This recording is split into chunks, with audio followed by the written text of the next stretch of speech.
아마 여러분들은 집안에서 기르는 화초를 일정한 규칙 없이 나름의 원칙 없이 기르고들 계실 것입니다. 여러분, 과거 우리 조상님들은 화초는 집안의 번영을 가져오는 것이라고 하여 대문 밖에서 기르는 것과 대문 안에서 기르는 것을 나누어 두셨고, 또 실내에서 길러야 하는 것과 실외에서 길러야 하는 것을 나누어 두어야 한다고 말씀을 하셨던 것입니다.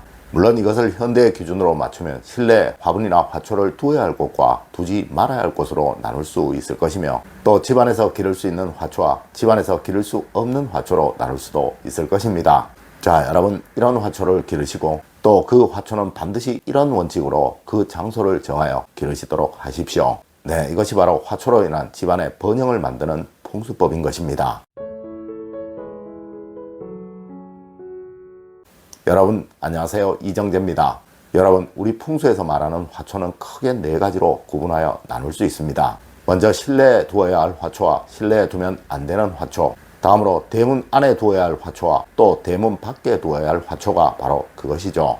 물론 현대는 이 중 집 밖에 두어야 할 화초를 제외하고 모두 집 안에서 길러도 무방할 것입니다. 하지만 여러분, 꼭 아셔야 할 부분이 이를 적재적소 또 원칙에 맞게 두는 거예요. 맞습니다. 세상에 그 어떠한 것이든 그 자체에는 선악을 가지고 있지 않습니다. 다만 이를 이용하고 사용하는 사람이 제대로 사용을 하느냐, 그렇지 못하고 이를 잘못 사용하느냐에 따라 그것이 좋은 것이 되기도 하고 그것이 오히려 없는 것만 못한 것이 되기도 한다는 것이죠. 네, 화초나 꽃나무 역시 그러합니다. 분명 집안에 두어야 할 꽃나무나 화초는 몇 가지의 풍수적인 원칙이 있으니 이를 제대로 알고 사용을 하셔야 한다는 것입니다. 여러분, 실내 화초나 꽃, 화분은 꼭 이러한 원칙으로 두세요. 네, 그래야 그 기운이 여러분의 가정에 좋은 기운을 주어 여러분의 가정에 번영과 행복이 이루어질 수 있게 되는 것입니다. 첫 번째로 여러분, 침실에는 꽃나무를 두지 않는 것이 원칙입니다.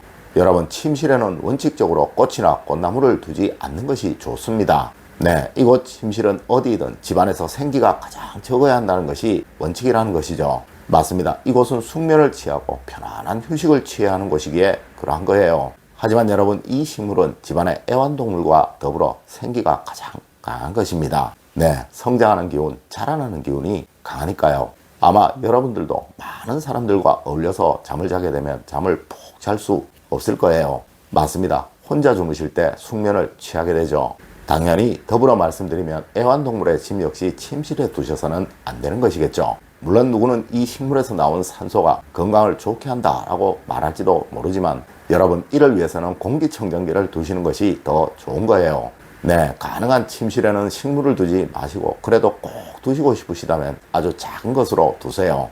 여러분, 이는 여러분의 번영운을 높이는 풍수적인 원칙입니다. 그리고 이 작은 화분 역시 가능한 침대에서 멀리 두는 것이 좋다는 것입니다. 네, 이 식물을 침대 옆 협탁에 올려두시는 일은 절대로 없도록 하십시오. 네, 이 협탁에는 펜과 종이 그리고 스탠드를 제외하고는 어떠한 것도 올려져 있지 않아야 합니다. 두 번째로, 여러분 주방에는 절대 살아있는 식물이 있어서는 안 되는 것입니다.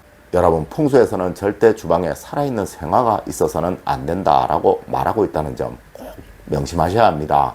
물론 누구는 주방에 어디와 어디 사이에 꽃을 두어 수생목이니 목생환이 하면 좋다라고 말을 하더라고요.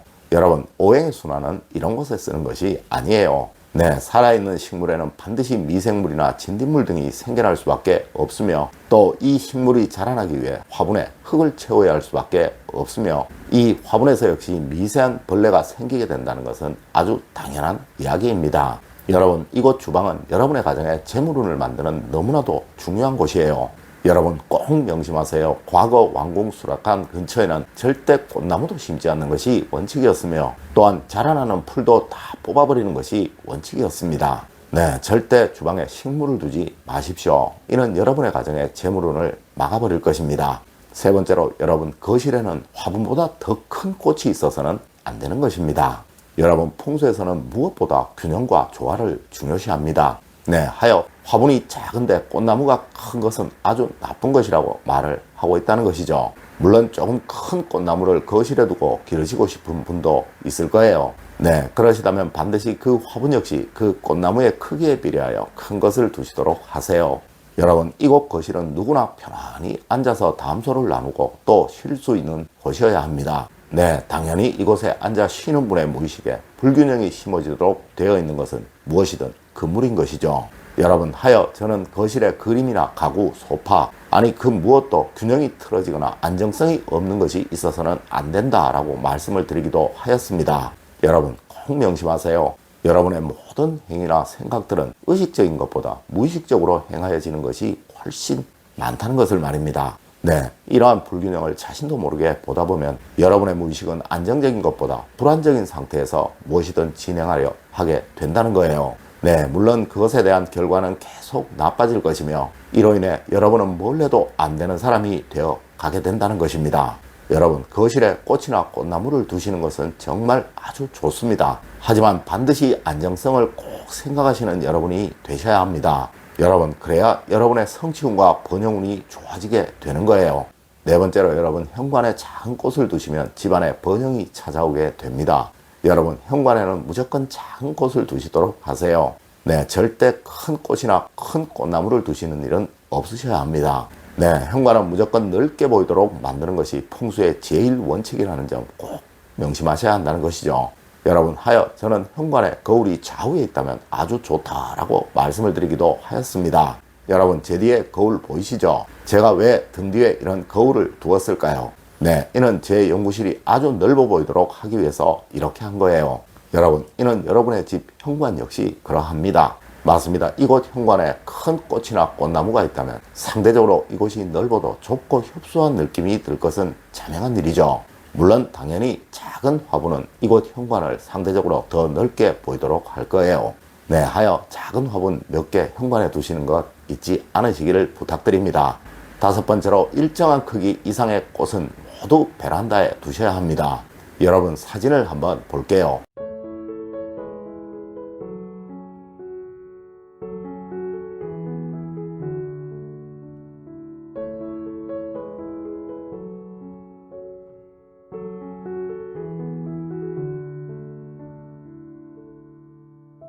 네, 이 사진은 경주 최부잣집의 담벽의 사진입니다. 맞습니다. 우리의 고택 어디든 이렇게 담 주변에 꽃나무를 심어 안이 잘 들여다보이지 않도록 하였다는 것입니다. 여러분, 이를 현대로 옮기면 바로 여러분의 집 베란다입니다. 네, 집안의 큰 꽃나무나 화분은 모두 베란다로 옮기세요. 여러분, 그것이 여러분의 가정에 번영과 행복을 가져오는 풍수법이며 또한 우리 조상님들이 수백 년을 넘게 부와 명성을 이어갔던 풍수법 중에 하나이기도 한 것입니다. 여러분, 오늘은 집안에 꽃이나 꽃나무를 두는 방법에 관해 알려드렸습니다. 오늘 제가 알려드린 이야기 여러분들 꼭 명심하시길 부탁드리며 오늘의 이야기를 마치도록 하겠습니다. 늘 올바른 학문과 올바른 지식을 여러분들께 전하도록 노력하겠습니다. 여러분, 긴 시간 감사드립니다. 감사합니다.